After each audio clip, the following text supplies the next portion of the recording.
I've got my nephew here who's a Marine, and he's going to try and teach me a few things about self-defense, because we all know the world's coming to an end, so we need to learn this stuff.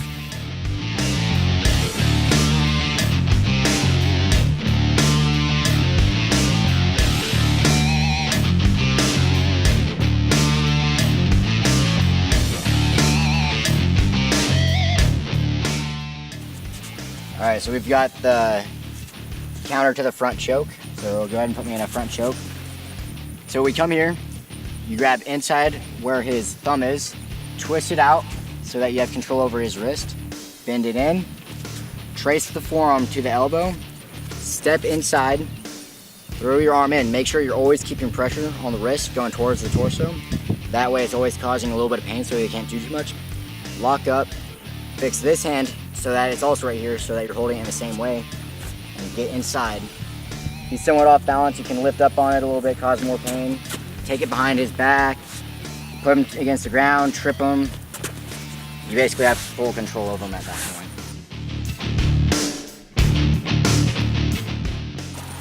point. The next one is it's basically an arm bar from a rear punch, so go ahead and throw a punch at me. So you basically catch it stepping inside. You're gonna lock your arm around it, keeping this arm out in front of the elbow. This one you're gonna push up right at the shoulder and lift up and lock your hands on your arm. And this is an arm bar. He's pretty much stuck here. You can start applying pressure. If it hurts too much, just tap. And he's pretty much locked up from here. From here, you can throw a trip, take him to the ground, start striking, pretty much whatever you want to do. Or if it's a really serious situation, from there, just start squeezing really hard. It only takes about 15 pounds of pressure to snap an elbow backwards.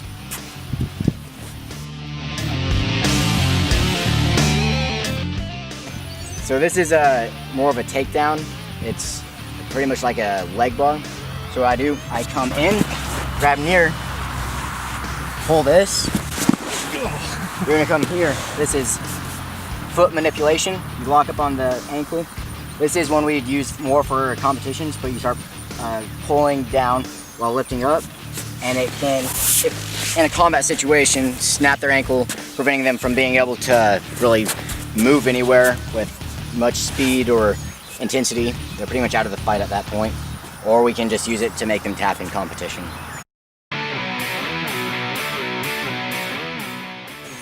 This one you'd only use that they're in close quarters. If they're at a distance, basically be cooperative and take in any physical details that you can to report to authorities. But if they're close up, there's a few ways you can go. So go ahead and point the weapon at me. For this purpose, we don't have him putting his finger inside the trigger, because the technique that I'm about to do would actually break their finger in the process if their finger's in the trigger. So you're gonna grab at the back, you're gonna grab the barrel of the weapon like so, and you're gonna twist it and back up. You just broke my finger. Yeah, broke his finger in the process if it was inside. And to show you it more at full speed, fairly easy. Just as soon as you just make sure you grab the back of it, and when you grab the barrel, you're holding it, because the way a pistol works is this top part will slide back to fire the weapon. It pulls the hammer back and launches it forward so that it fires the pin forward to project the bullet. If you lock down right here, it can prevent the weapon from firing, creating a delayed action so you have more time to turn the weapon around and have it on them without getting injured yourself. What if it's already cocked? If it's already cocked, that's the purpose of doing it so quickly, so that it moves out to the side. There's other techniques that we can do for it. So like, go ahead and take aim on me again. Another one that we do, we push it out, step in, twist down, and come out. That one's not so practical as the technique I just showed you. This is not a real gun. It's a BB gun. Safety first.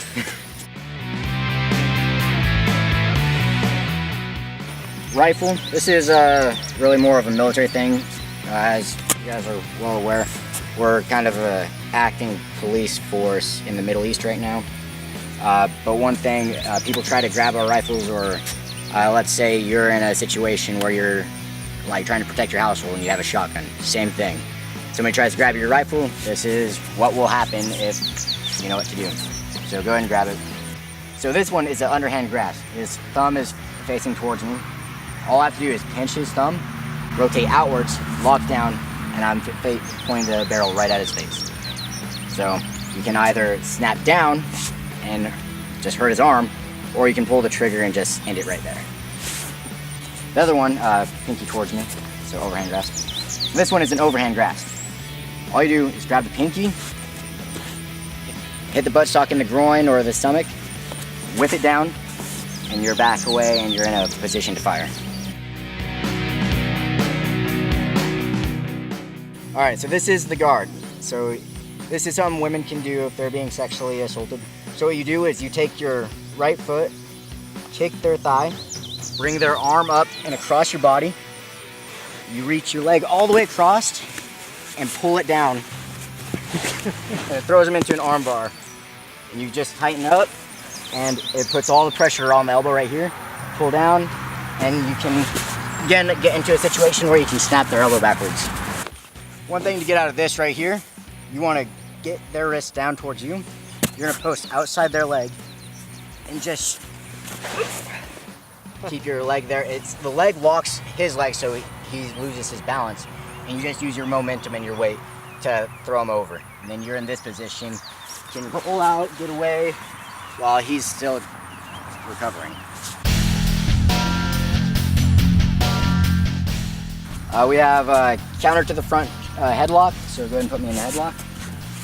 So what you do here, the first thing you want to do when your airway is being cut off is clear the airway. So you bring your arms up, drop your weight, and it clears your airway almost immediately because it pulls their arm down. For this technique, you're going to post your right arm up on their shoulder. You're going to pull out, step behind, and then you're going to slam down. Well, you're going to slide your leg out to help knock them off balance, but your arm is going to carry the momentum forward while you're pulling down on their arm. Let's see, one that happens fairly often, put me in a bear hug.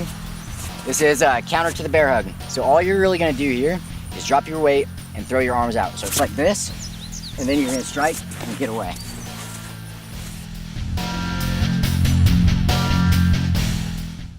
Now we have some very basic techniques. Just throw a punch. This is a counter to the front.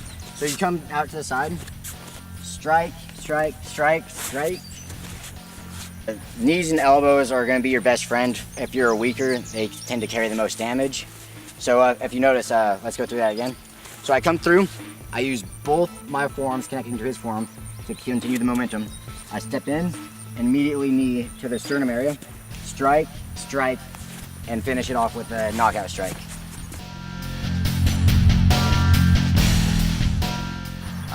That one's just a counter to the rear punch. You do pretty much the same thing for a kick. So basically go to kick me. So you can come here and push back, or you can catch the other one, slam them down. You can come to the inside, so go to do it again. You come to the inside, and all you have to do is put your shoulder right at their waist, and it takes them down. Doesn't take much. No.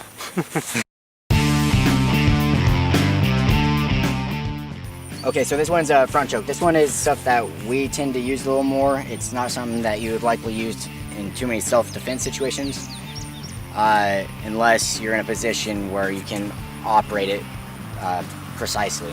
But it's a front choke, but it's kind of awkward. So what you do, you reach all the way across the back on both of their collars, and you just bring them in.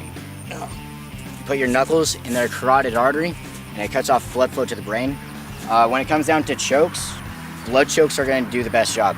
If you're trying to cut off their wind supply, it's going to take much longer and it's not going to be as effective. If you cut off the blood supply to the brain, it's much more effective and it's going to get the job done much faster and cause more damage. See, okay, a side choke. Go to throw another punch at me. So, come through, and you're going to take your knuckle, put it in the carotid artery, and just bring him in. So, thumb in the carotid artery, come in.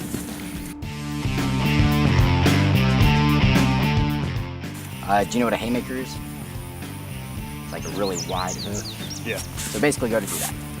So, it's the exact opposite of what you think you do. Bring both up, cover your face, make sure it's protected. Go right into the shoulder.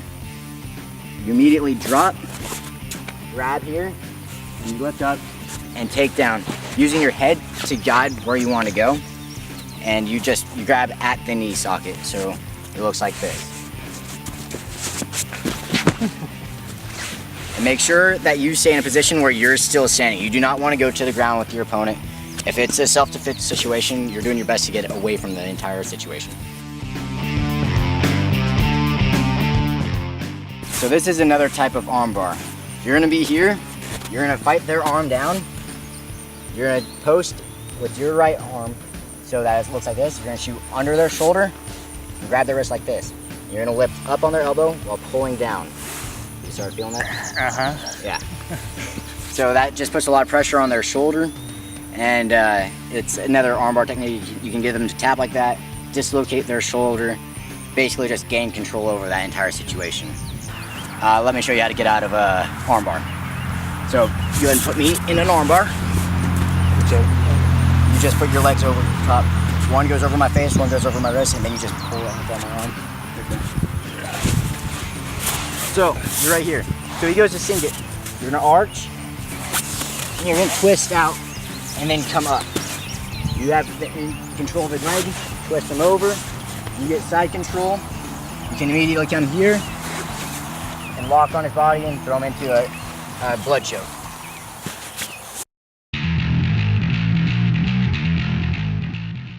Let's say I'm in the guard, actually. So wrap your legs around me and like interlock your legs like it's UFC. So one thing you can do right here to get out of this is take your elbows and slam them right here against the groin. Not the groin itself, but the groin muscles. It'll cause enough pain where you can then get your arm through over here, throw it over, and gain side control. And just start striking here and get away.